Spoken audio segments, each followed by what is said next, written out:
జై శ్రీకృష్ణ అండి. ఓం నమో నారాయణాయ.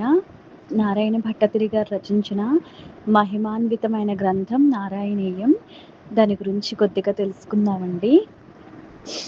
నారాయణ భట్టతిరి గారు కేరళలో మేల్పత్తూర్ అనే గ్రామంలో నంబూద్రి బ్రాహ్మణ కుటుంబంలో జన్మించారు. ఆయన 1560వ సంవత్సరంలో ఈ నారాయణీయం అనే గ్రంథాన్ని రాశారనమాట. భాగవతం యొక్క సంక్షిప్త రూపమే ఈ నారాయణీయం అనమాట. భాగవతంలో 18,000 శ్లోకాలు ఉంటే ఆయన ఆ భాగవతంలోంచి సారాంశాన్ని 1036 శ్లోకాల్లో పెట్టి ఈ గ్రంథాన్ని రాశారనమాట. ఈ గ్రంథంలో ఏముంటది అంటే సృష్టి ఎలా జరిగిందో, కాలం ఎలా జరిగిందో, ఏ అవతారాలు ఉంటాయో, ఏ విశేషాలు జరిగినాయో అన్నీ చెప్తారనమాట. అలాగే దశావతారాల గురించి కూడా వివరిస్తారనమాట. ఈ 18,000 శ్లోకాలు భాగవతంలో ఉంటే నారాయణీయంలో 1136 శ్లోకాలే ఉంటాయి. ఈ శ్లోకాల్ని 100 అధ్యాయాల్లో పెట్టి మొత్తం భాగవతాన్ని సంక్షిప్తంగా రాశారనమాట నారాయణ భట్టతిరి గారు. నారాయణ భట్టతిరి గారు గొప్ప విద్వాంసుడు అనమాట. ఆయన సకల విద్యలను నేర్చుకున్నారనమాట. ఆయన ఇందులో 100 చాప్టర్లు పెట్టి 100 అధ్యాయాలు పెట్టి మొత్తం భాగవతాన్ని రాశారు కదా. ఇది ఒక్కొక్క చాప్టర్ని దశకం అని అంటారన్నమాట. దశకం అంటే 10 శ్లోకాలు ఉంటాయి అన్నమాట. అలాగా ఇందులో 24, 25 దశకం ఉంటాయి. ఆ 24, 25 దశకాల్లో నరసింహ అవతారం మొత్తం అవతార విశేషాలన్నీ అందులో పెట్టారన్నమాట. ఓన్లీ 20 శ్లోకాస్లో నరసింహ అవతారాన్ని మొత్తం వివరించారనమాట. అలాగే 34, 35 దశకాలు ఉంటాయి. అవి 2 రామాయణం గురించి అనమాట. ఆ రామావతారం మొత్తాన్ని అందులో వర్ణించారు. రామాయణంలో 20,000 శ్లోకాలు ఉంటే ఆ 20,000 శ్లోకాల సారాంశాన్ని అంతా 20 శ్లోకాల్లో పెట్టి 34, 35 దశకాలు రాశారనమాట. ఆయన ఎంత గొప్ప విద్వాంసుడు, ఎంత గొప్ప పండితుడైతే అలా రాయగలిగారు. ఆయన మీద ఎంత కృష్ణుడి కృప ఉంటే ఇలా జరిగింది. అలాగే ఫస్ట్ దశకం నుంచి 37 దశకాల వరకు కూడా మిగిలిన అవతారాలన్నిటి గురించి వివరిస్తారు. 38వ దశకం నుంచి కృష్ణావతారం, ఆయన ఆవిర్భావం, వాటి లీలలు గురించి వివరిస్తారన్నమాట. 99వ దశకం వరకు కూడా అలా కృష్ణుడి గురించే వివరిస్తారు. 100వ దశకానికి వచ్చేటప్పటికి నారాయణ భట్టతిరి గారికి కృష్ణ పరమాత్మ దర్శనం లభిస్తుందనమాట. 100వ దశకంలో ఆయన కృష్ణుడి గురించి నఖశిఖ పర్యంతం వర్ణిస్తారనమాట. అంటే ఆయనకి ఎలా అయితే కనిపించారో స్వామివారు అన్నది మొత్తం అందులో చెప్తారనమాట. 100వ దశకంలో చెప్తారు. మనం నారాయణ భట్టతిరి గారికి కృతజ్ఞతలు చెప్పుకోవాలన్నమాట. ఎందుకు అంటే ఇంత మంచి గ్రంథాన్ని మనకి ఇచ్చిన ఆయనకి ఎన్ని కృతజ్ఞతలు చెప్పినా కూడా తక్కువే అనమాట. ఈయన ఈ నారాయణీయం అనే గ్రంథాన్ని గురువాయూర్లో కేరళలో ఉంది. అక్కడ కృష్ణ పరమాత్మ సన్నిధిలో రాశారనమాట. ఇందులో ఉన్న ప్రతి శ్లోకం, ప్రతి లైను కూడా స్వామివారి అనుమతితో రాశారనమాట. ఆయన ఇలా నువ్వు అప్పుడు ఇలా చేసావు కదా అంటే ఆయన తలూపి అవును అని చెప్తే ఆయన అనుమతి తీసుకొని ఆయన రాశారనమాట. ఒక భక్తుడితోటి ఆయన దగ్గరుండి రాయించారనమాట ఈ గ్రంథాన్ని. మన కోసం, మనందరి కోసం రాయించనమాట. ఈ నారాయణ గ్రంథం యొక్క ఫలశ్రుతి ఏంటి అంటే ఆరోగ్యం, సంపూర్ణమైన ఆరోగ్యం, మానసిక ప్రశాంతత ఇవ్వడమే దీని ఫలశ్రుతి అనమాట.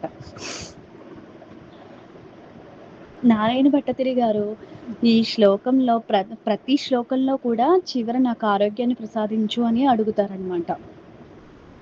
ఆయనకి ఒకానొక సమయంలో ఆయన వ్యాకరణ గురువు గారు అచ్యుత పిషారాధిచార్యులు అనే ఆయనకి పక్షవాత రోగం వస్తుందన్నమాట.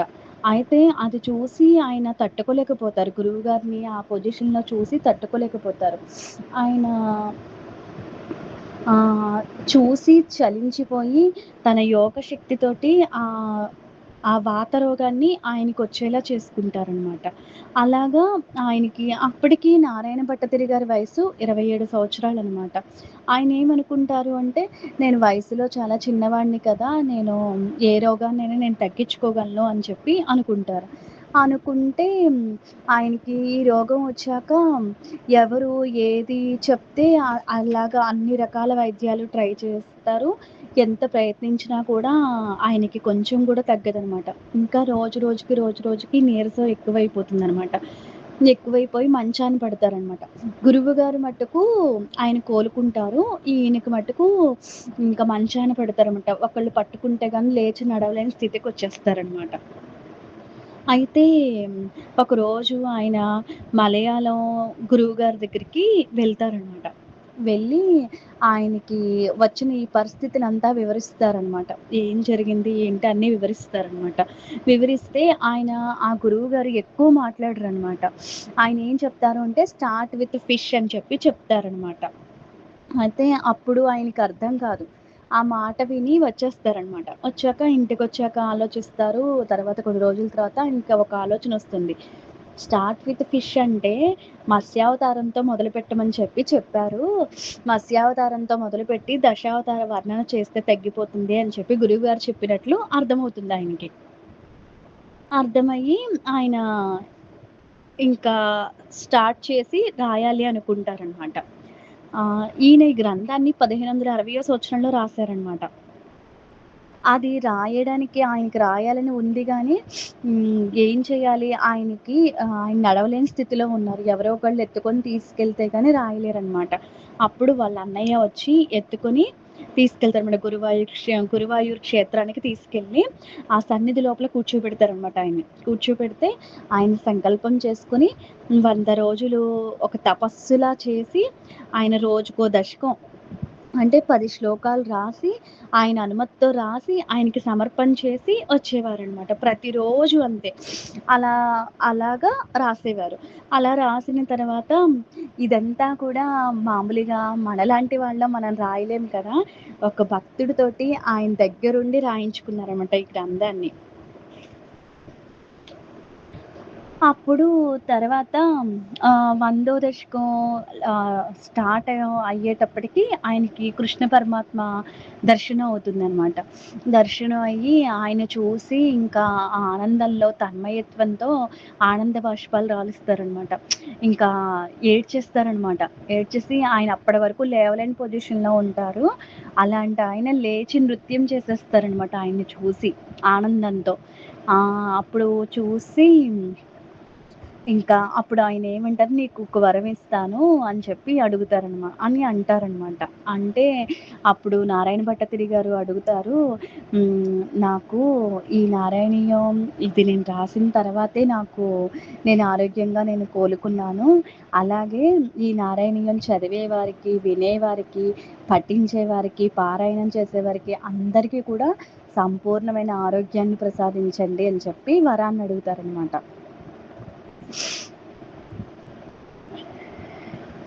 అప్పుడు ఆయన వరం ఇస్తారనమాట.